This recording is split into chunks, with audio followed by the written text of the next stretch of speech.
And welcome to the booth here in Milwaukee. Marshall Sutcliffe with Randy Bueller, and we're both super excited to bring you the first round of action. It's draft. We're going to see William Jensen versus Martin Muller. Let's head down to the feature match area for round one right now.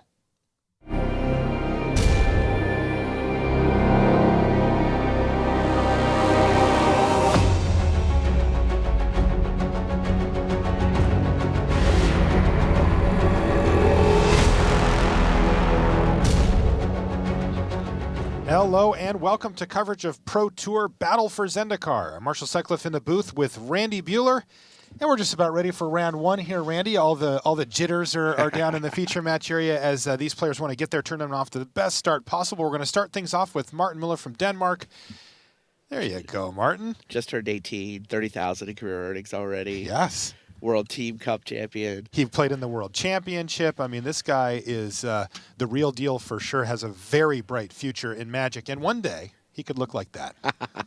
William Jensen, Hall of Famer, one of the best players in the game. I got to tell you, though, Randy, I had a chance to chat with Huey. Yeah.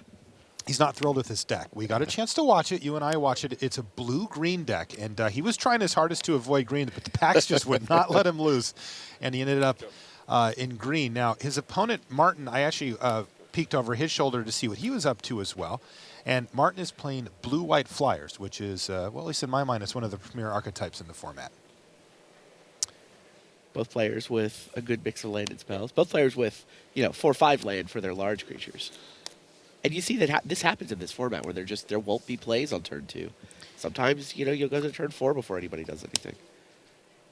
Not the most aggressive beatdown curve. Right. Now, that was an interesting little sequence there. It's a damping pulse for William Jensen here, so he is going to be able to stem the bleeding in the air from this Cloud Manta on Martin's side.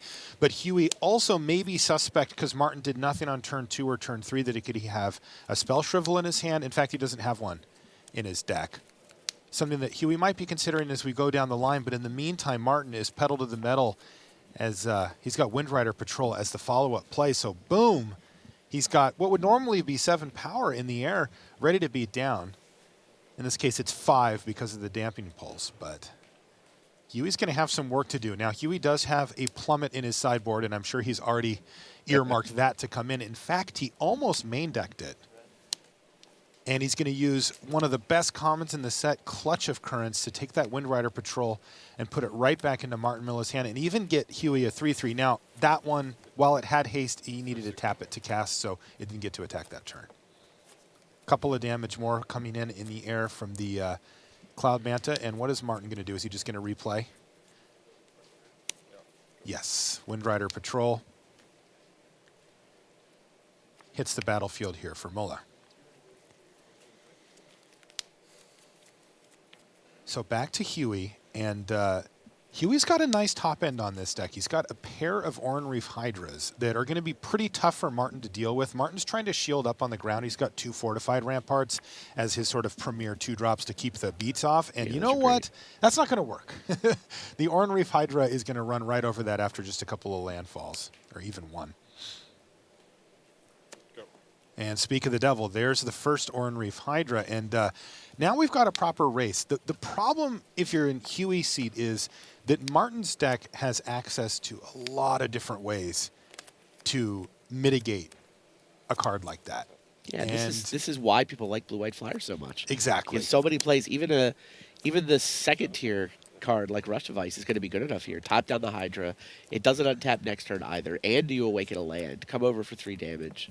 Well, 2 thanks to the dampening pulse. But those tempo plays are what make this deck so hard for everybody else to deal with. Exactly. They have all the answers, and then they even get good white removal as well. Sheer Drop is one that goes pretty well in this Flyers Smite deck. the Monstrous. Yeah, you get Smite the Monstrous and Gideon's Reproach as well.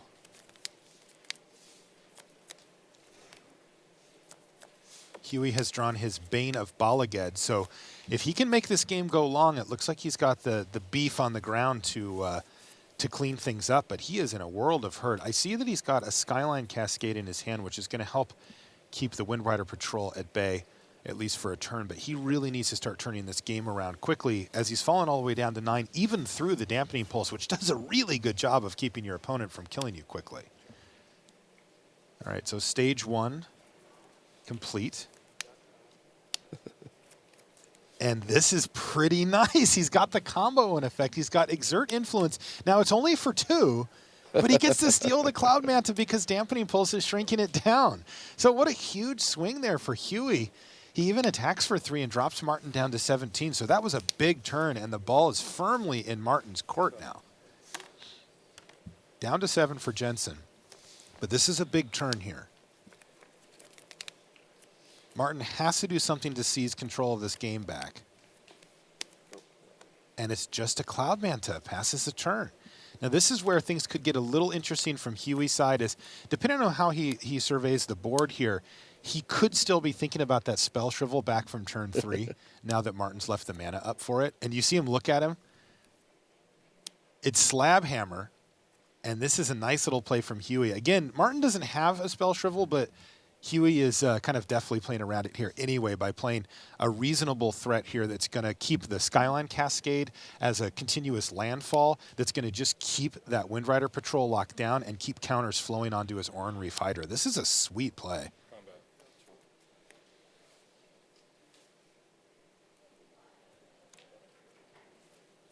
And you see he picks up the one of his Skyline Cascades here. Of course.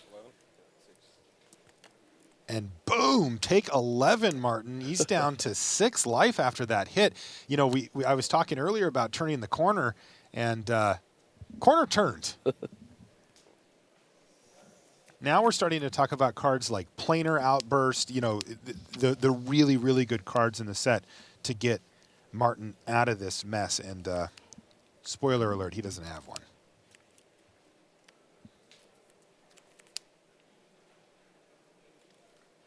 Huey may not have wanted to be green, but it looks like it's going to work out this game. His cards, you know, you talked about earlier, Randy, that, you know, he's got an Undergrowth Champion in this deck, which is, if you play that thing on turn 3, it is very difficult to beat. Maybe we'll even see that in Constructed later. I don't know. I don't know if it's good enough. We'll find out later today. Huey not interested in taking damage. And it's going to be a tandem tactics here for Martin. Gains a couple of life. Is that going to keep him alive for another turn? And that was his 3rd Cloud Manta there. On one of our back tables, Jerry Thompson is up a game over Yvonne Flock. We're going to be checking in on some of our back tables as this match starts to wind down. It does look like we're getting into the last couple of turns here potentially, as it's close, 7 to 8 on life total, but Huey's way ahead on board.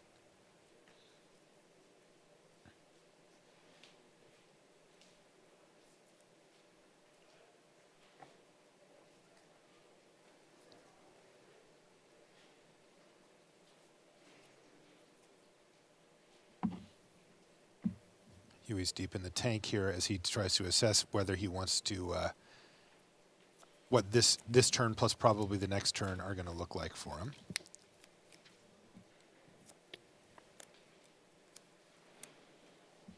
He's in this tricky spot where he doesn't really have the option to block, but Martin does. But Martin does, so he must force him to. You know, the Slab Hammer keeps picking up a land for him, making his Oran Reef Invoker a little bit tougher. He needed to hit an untapped land there and not attack with his island in order to be able to activate it. So that's off the table.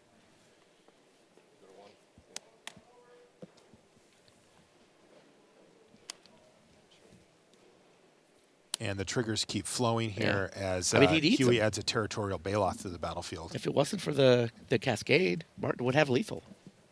I think he's only attacking for 4, right? Right. Well, because the one guy doesn't get to tap. Absolutely.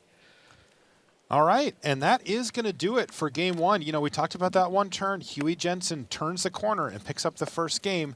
We'll be back right after these messages.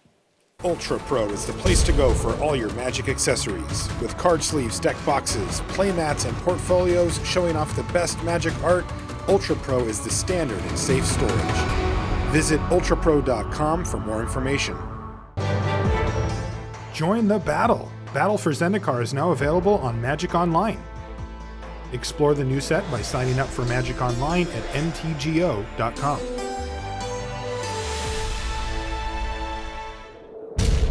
And welcome back to the feature match area here in Milwaukee.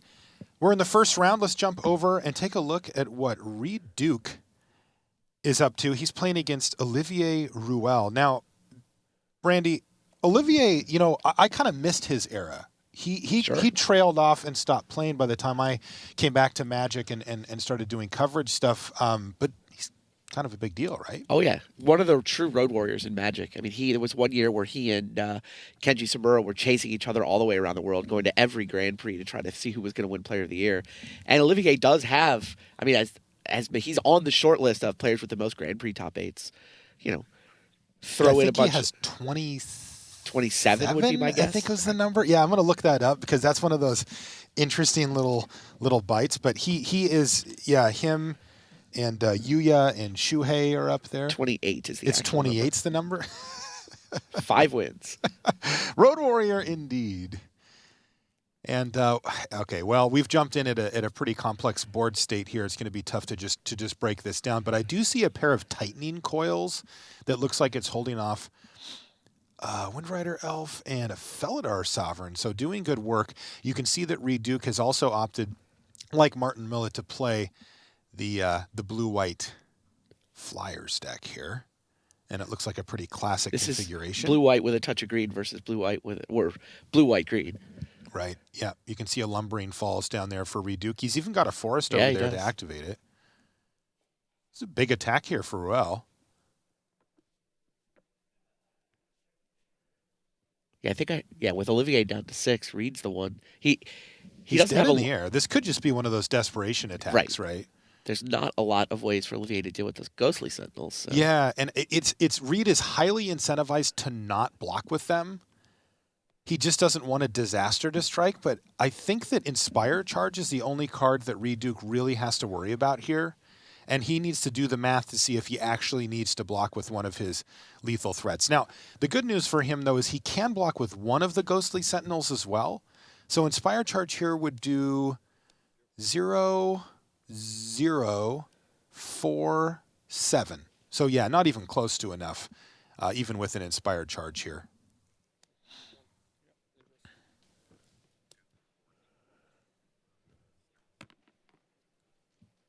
So Olivier Ruel's facing any two of Reed's air attackers get in, and he's dead.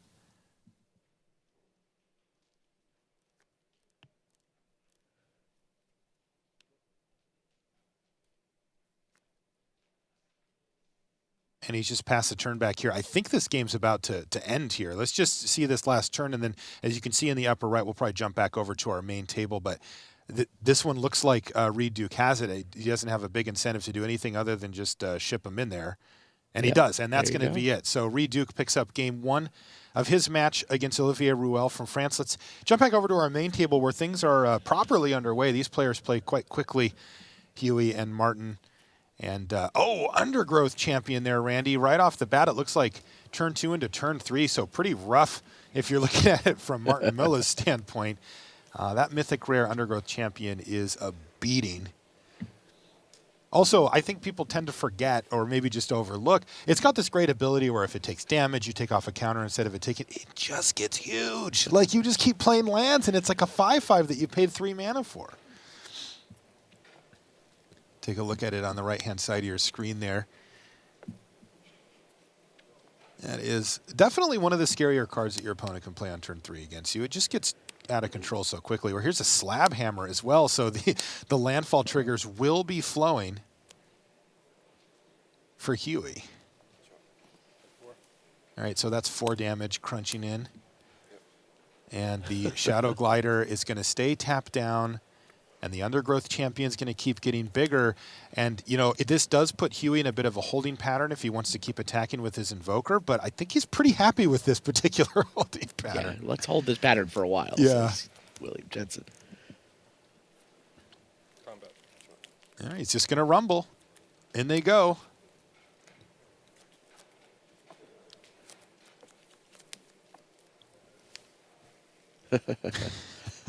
What does this do exactly? Wow. How do I deal with that? Almost a smirk out of Martin. And Martin decides that he just can't block here. In the meantime, he's taking 8.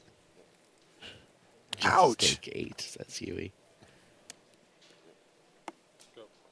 And again, holding pattern is in the same thing here, and Martin just has to find something. And, you know, he's missing land drops here as well.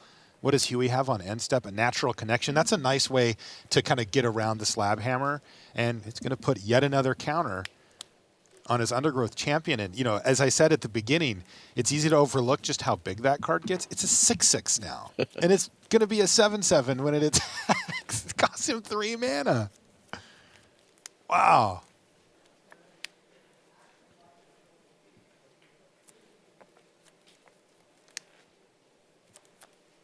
That's going to force Martin to chump block it.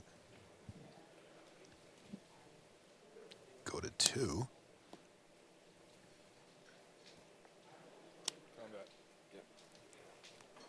Oran Reef Hydra. Pick this thing up. And there's that chump block, and that's going to drop Martin down to 2. And he doesn't really have much going on here. That's going to do it. William Huey Jensen, unhappy with his deck, but a nice draw there on Green the back cards of are great. probably his best card. Yeah, green. And he wins the match 2-0. Oof. Not messing around down there. No, that was nice. You can take a look at our feature match area here in Milwaukee. And it looks like we're going to jump down and see Jerry Thompson playing against Yvonne Flock. Welcome back, Jerry T. We've been saying that for a little while, but It's good to see him. Yeah, and he did a stint inside Wizards R&D as an intern. Now he's back on the Pro Tour. This is a big one for him too, right? It you know, is. get things started right. Right. This is the first season where he's been able to play. I mean, he was able to play events starting sort of at the end of last year, but I mean, he didn't really have enough time to get himself back up into the Players Club to get to gold or platinum. So comes in as a silver pro. He's got an invite to this. He's been doing really well at the Grand Prix circuit. He's actually played a win-in for top 8 at 3 Grand Prix in a row across 3 different formats. Whoa! Modern, Standard, and Draft. Now, he hasn't won those win-ins, but I mean, he seemed to have a great attitude about it. He's like, look, I'm close. Like, the rust is pretty much shaken off. Good things are coming. Yeah, I don't worry about players like Jerry. You know, I found that the players that are constantly knocking at the door eventually break it down. Sometimes it takes longer than they'd like. And even when you lose those win-ins, I mean, 12-3, that's 3 pro points. They start to add up.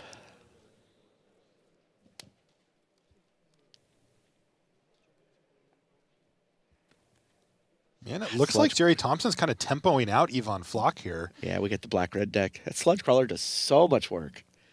It overperforms for sure. For a format that just doesn't have many early drops, I mean, it's 1 mana, but the fact that you can, every 2 mana gives it +1/+1, it scales into the mid-game and even the late game way better than it seems like it should. It absolutely does. I mean, you sit at 6 mana, what's he going to block it with, right? A 3/3? Well, I'm a 4/4 now.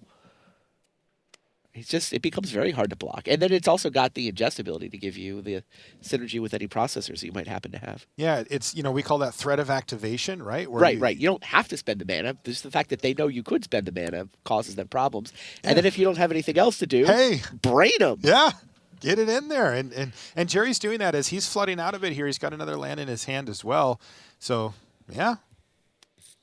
I'm not sure it counts as flooding when you have the Sludge Crawler to sink everything into.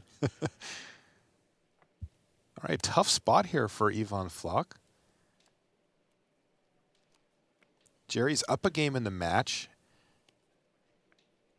And Yvonne stuck on mana and susceptible to removal and tempo plays here from Jerry, and it is not coming together for him. That Processor Assault you see in the graveyard for Jerry. And that's going to do it. Turn again says, I'll take your McKindy Slide Runner, and I'll pick up the match. 2-0. So Jerry T wins his match. We're going to jump over and check up on Yoel Larson and Patricio Roman. King of the Hill table. There you go. Now, the last time we checked in, Roman was up a game. And so I believe that we're in game 2 here, and right in the middle of it, by the looks of things. Yeah, Yo Larson went into the last Pro Tour. He hadn't quite locked up gold yet. Was one way to take care of everything. Just win the PT. Platinum, Worlds, all of it. I'm blocking the brute monitor here and the invoker with this. Good clear blocks there from Rahman. Like this, right? Yeah. And that looks like a sure strike here Okay. on the Valakut Invoker. Take 4. Pistol is 13. Yep.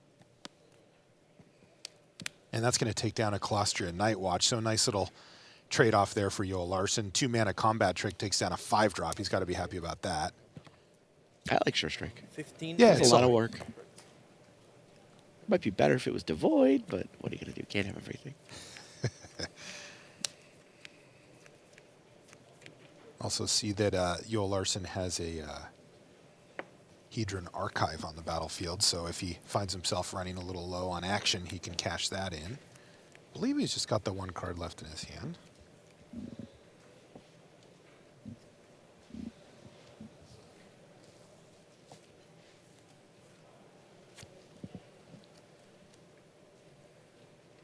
Now, over on Roman's side, Rally trigger. Attack. 7. he's got some stuff going on here, too. Yoel's down to 11. Just took a hit. Make it 7.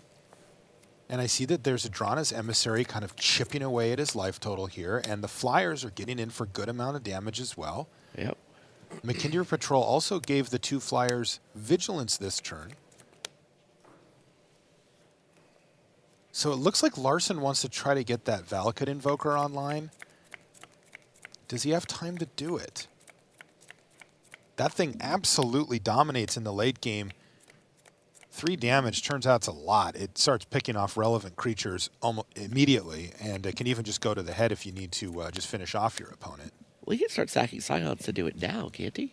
Let's see. I haven't quite got a look. Remember, he's got the Hedron Archive, too. Yeah, it looks like Hedron Archive, 4 land, and a Druid. So 2, 3, 4, 5, 6, and then 2. Oh. There's 3 Scions in play. I mean, Well, he ripped maybe Akum he's got better Hellkite things here. to do than just activate an Invoker. Yeah, I think his plan was to start activating the Invoker, and then he drew the Hellkite, and that changes things, because that shores up the air game quite nicely for him here.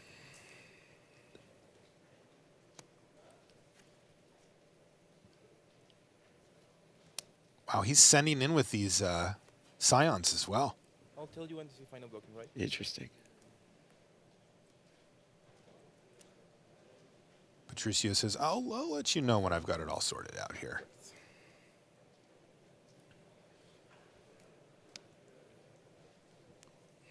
He's got a, one thing to note here from Patricio's side as well is that Yoel does have a Lifespring Druid sitting there. Yep. So he's got access to actually 4 mana right now.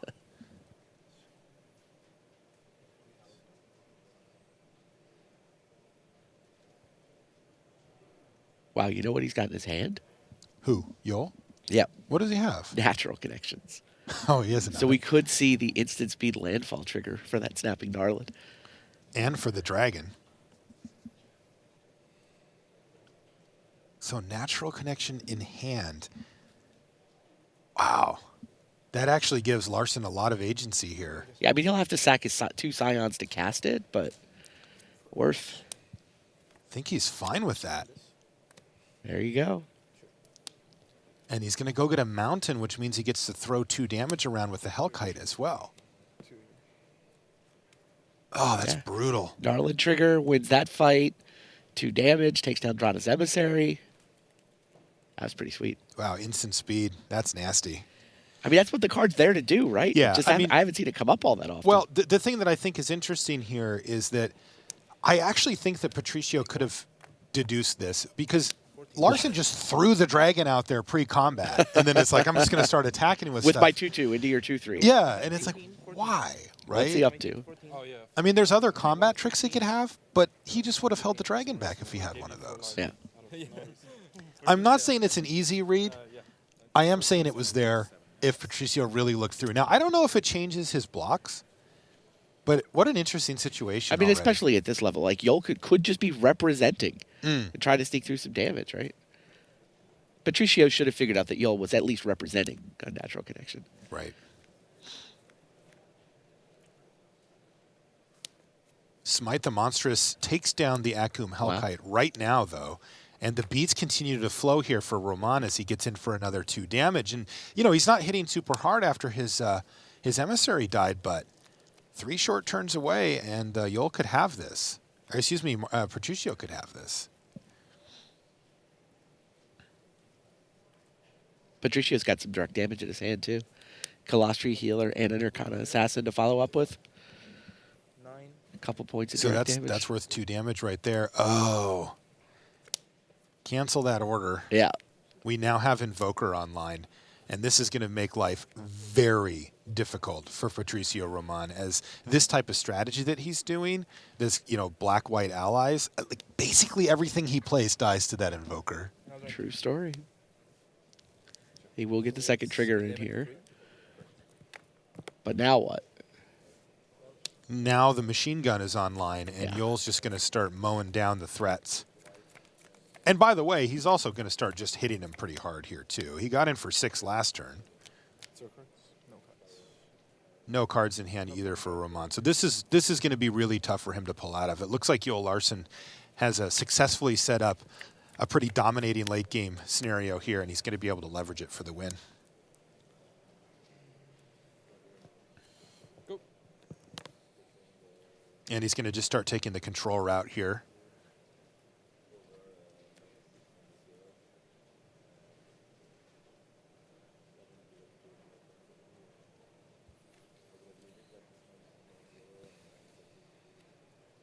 That and the mountain. Response. Grip of Desolation. Wow. It's not a bad draw. What a great draw for Patricio. Wow. That was huge. He was top decking too. He had Yes. nothing. Top deck the best uncommon in the format. Man, just got right back into this game. Oh, man. Larson must be super bummed. It's just like, oh. He knew he just needed a turn or two to make this game over. The good news, though, for Yol Larson is that right now Patricio doesn't have any direct way to actually get in for damage. And Yol's able to cash in that Hedron Archive for a couple of cards. Yeah, so it still looks like it favors Yol Larson, though. That was a setback for his plan. No block that with the rampart. Take You know, he went from 90-something% to 75 or whatever with that. Ondu Champion is the follow-up here, but that Fortified Rampart's really doing a good job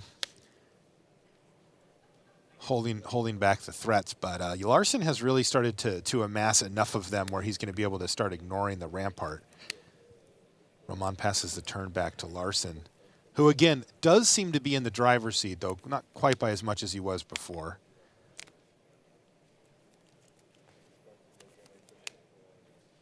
Take a look at our Pro Tour champion. He's also going to be at the World Magic Cup, captaining his team.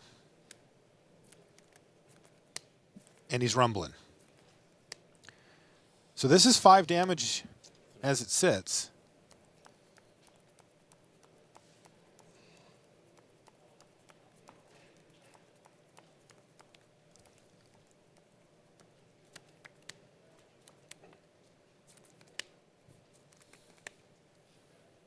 block that.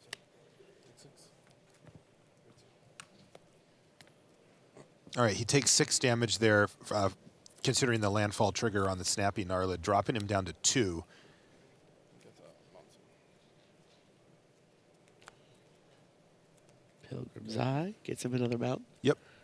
The landfall will continue. All right, so Larson says, all right, you got it again? You got yourself out of my previous soft lock on board, and now you got to do it again. Because he is going to crunch in there for lethal this turn. Roman's going to need something pretty tricky here. Encircling Fissure, if Larson gets a little too frisky. Nope, doesn't have it, and that means we're going to get a game 3 here, which I'm kind of happy about. I want to see what these decks do against each other going forward. Looks like they're the only ones running there, so we'll just hang out here for a minute with you at home while we get set up for this game 3 and the players do their sideboard. I'm going to take a look at the deck list from Ramon here as well.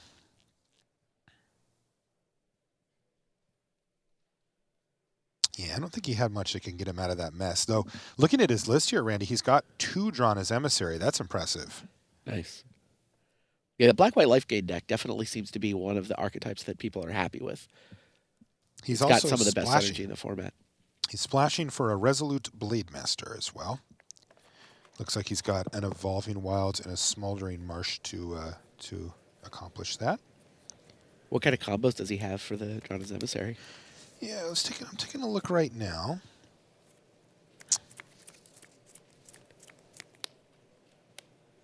Well, he's got a pair of Colostria Healers, which sort of add on to the nonsense, but don't directly. 4 ways to consistently gain He's got life. 2 Colostria Nightwatch. There you go. So those are often going to be flying in his deck. He's got a Malakir Familiar. The Nirkana Assassin, he's playing one of the 2 he got. That card hasn't been super impressive. Yeah. I guess we call it a combo. Well, yeah. I mean, it triggers your ally stuff. Yeah. The kind of assassin. But I mean, giving it Death Touch every turn is like kind of shrug. And he's got a Retreat to Hagra. He really does have the black-white life gain deck here. One card that I see that he's missing that I really like to see in this deck is a Serene Steward. Oh, for sure. That's someone that can let you put counters on. That's got to be one of the best payoffs. Yeah, and he doesn't have one. So that's a little tough for him. I see he's also splashing an Angelic Captain as well as the Resolute Blade Master. So he's actually got 2 red cards.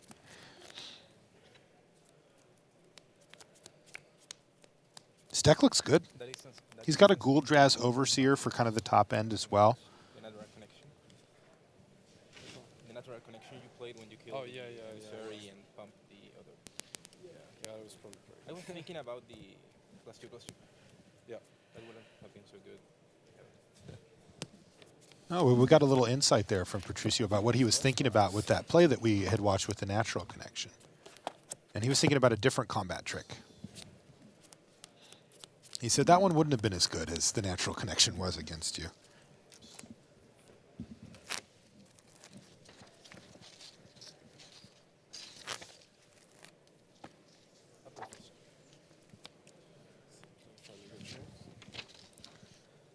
Maybe it was swell of growth that he was thinking about.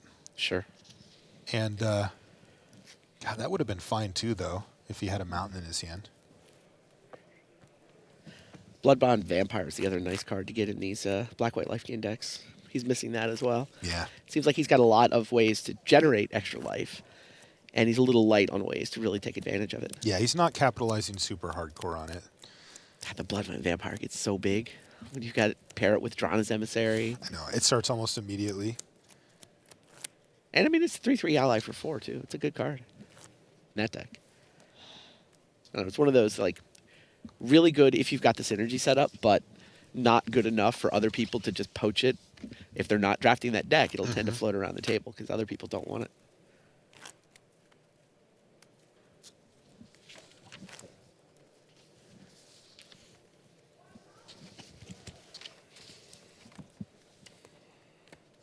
Good luck.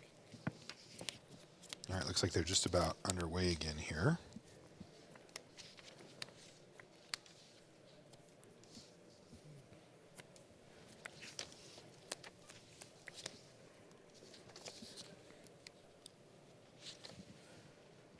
There's that Grip of Desolation in the opener here. Unfortunately, it's the only spell. Oh, cancel that. He's got to Smite the Monstrous as well. That's a pretty tough keep, though. Patricio Roman is actually from Chile. I didn't realize that. 29 years old. Played Worlds in San Francisco in 2011. So has won previous time on the Pro Tour. Returns via regional PTQ. Awesome. Welcome back. Could Now- be King of the Hill if he can win this game. It's going to be tough. So, would you keep 5 lands, Smite the Monstrous, Grip of Desolation? No. I wouldn't either. You just lose. Like if he gets a little bit unlucky, and Larson just has like some creatures, he could find himself way behind here. Yeah, now if one of those 5 lands was, a blighted land of some kind, like a spell land, A that could payoff. actually, then I probably would keep it. I feel like 5 land, 2 spells. It depends what the 2 spells are. Yeah. If one of my lands has extra value for some reason. Hey, there's a swell of growth right there for Larson. That's the card that Patricio said he was thinking about. Larson maybe having in that big attack step. So maybe he had seen it in a prior game. All right, let's see if Patricio can draw well here though, and put himself in a position to start applying some pressure to back up those removal spells that he's got. Well, that is a snappy Gnarlid indeed. It didn't even want to stay on the battlefield. Did he find something? No, Patricio just passes the turn back. This is exactly what he didn't want to see, by the way, is a snappy Gnarlid on turn 2 to just take big chunks. And even this is a mediocre curve here for Larson, and if he doesn't draw something to play this turn, he's going to be way behind. He's taking 5 damage next turn. And his removal spells are helpless against this board. He drew Tandem Tactics and a Colostria Nightwatch. Yeah, this is exactly this is the downside to keeping the hand for Roman, and he's got to be miserable.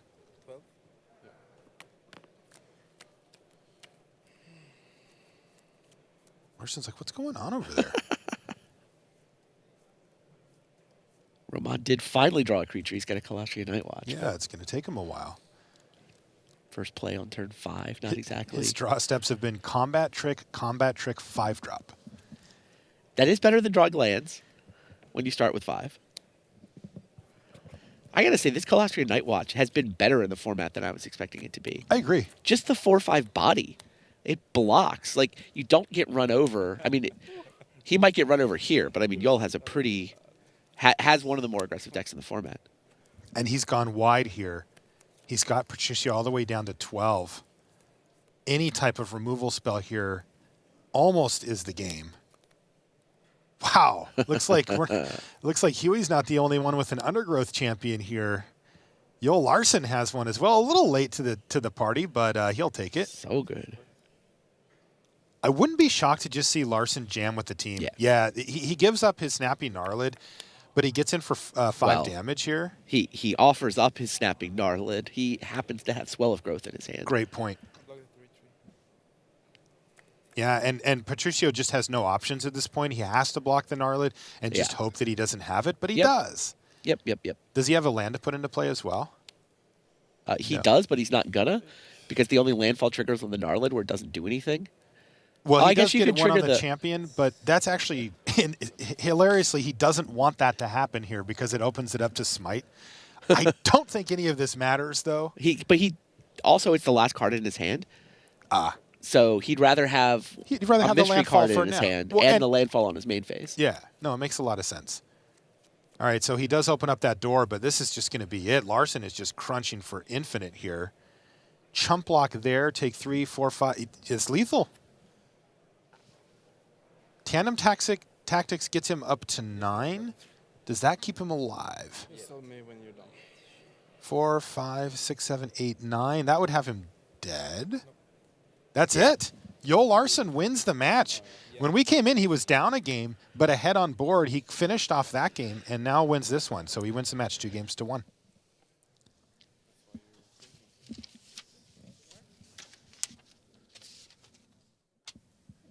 Good stuff down in the feature match area, Randy. This has been this format's really fun to watch. There is a lot of layers at work here. Yeah, you take a look at that Grand Prix results from last weekend too. Tons of name players. I think it's a very skill testing format. There's just a lot going on. Yeah, and I think that's the feel that we get from the pros as well, as we've had a chance to talk to them, is they love it. I mean, they love the deep format. I know that my initial impressions when I first started cracking those packs and getting an idea for what was going on, and is that this is deep. Like, I can go a lot of different directions here, and I'm really happy about that. Yeah. I like the option to be able to draft a whole lot of different decks, and this one really seems to have opened up that door for us. A lot going on. Yeah. A lot of it's fun. And a lot of it seems fun. I mean, that's kind of the cool part, right? Is getting to decide which ones you like. Now, hopefully they match up with the really good ones. I have had formats where the type of deck I like to draft wasn't that good. So sometimes I just do it anyway. But, you do what you got to do. Yeah.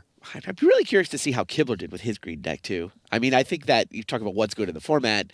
Nobody seems to like green, but we saw Yol win with green.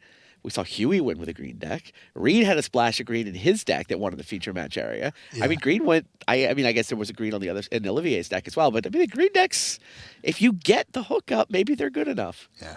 All right. Well, I'm told Rashad Miller is ready down in the feature match area for a quick interview. Let's send it down to him. Thanks, Marshall. I'm Rashad Miller, and I'm here with Pro Tour Origins champion and current King of the Hill, Yoel Larson. Now, before I ask you about some of your drafting strategies, because I want to win some coverage drafts. I want to know what you think of your deck. How did your draft end up? Good question. I have a lot of really good cards, a bit too few removals, but I would give it, I don't know, 6.7 maybe? Okay. 7? Yeah, 7. I think it's fairly good, but it lacks some of the cards I really need to get back into a game, so yeah. It's also green, but we'll get back to that because I want to actually ask you about that. But it's been kind of a whirlwind of magic for you since Origins. You won the Pro Tour. You were at a Community Cup. You were at a World Championship. So what was that like? How much time did you actually spend at home between Origins and now? Oh, well, not a lot at all. I've been at like Grand Prix Madrid too and Madison. So it's been like I was home for a week, then I went away again, and then I was home 2 days and I go again. So there's been a lot of traveling, but I enjoy it, so that's good. Now, there's been a consensus that green isn't very good in this draft format. So I just want to hear from you. What do you think about green? Do you think it's unplayable? What does it take for you to draft some green cards? Well, I think green is one of the worst colors, but I for sure don't think it's unplayable. I got past the Undergrowth champion a second pick in the first pack, so that's like as clear of a signal as it gets. So then just jump on the train and like you can get, if you get it all, it's great, So I think it's fine. All right, so that's Joe Larson. He's going to hold on to that King of the Hill seat. I'm Rashad Miller, and we're going to send it to the news desk. All right, thanks very much to Rashad Miller and Yoel Larson there. All right, some results to bring you. Now, you sit down for your first Pro Tour at a table with William Jensen, Hall of Famer. You're also sitting there with Hall of Famer Brian Kibler, and you've got a Pro Tour champion in Tom Martell. You, by the way, are Jorge Guerra of Chile. You've played one Grand Prix in your life. It was in Santiago on home soil earlier this year. You finished third. That's why you get to play your first ever Pro Tour match here. And it's against Tom Martell, the Pro Tour Gatecrash champion. And you win. Jorge, it's time to quit. It doesn't get better than that. You're 100% lifetime against Pro Tour champions and against players who come from the United States of America at the Pro Tour. Give it up. That's as good as it gets. Or maybe you go on and win the whole thing. But great start for him. Well done, Jorge Guerra of Chile, defeating Tom Martell. Also in our feature pod, we saw William Jensen in action there. Oliver Polak-Rotman defeated the other first-timer in the pod, Jaroslav Buček of the Czech Republic. Still waiting on the result of the Dragon Master, Brian Kibler, against Mark Tobias of Germany, who is a rugged and fearsome opponent who will not die unless the cards really determine that that is all there is left. A really, really tough competitor. So that's what's happening in Feature Pod 1. Jacob Wilson defeated Federico Bastos, meanwhile, Thierry Ramboa over Vidianto Wijaya, and Willie Adel, the Brazilian who is now in the Hall of Fame as of a couple of nights ago. He is off to the races with a win, and he took the time after his match to talk to our very own Brian David Marshall.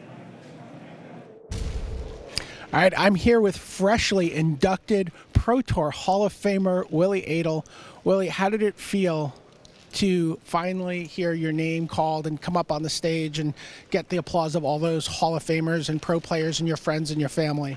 It was pretty cool. Like, as I said on my speech, like yesterday, when the ceremony happened, I tried to make up a speech to do something like clever, like cool, like that can like maybe describe my feelings at that time, and I couldn't come up with anything.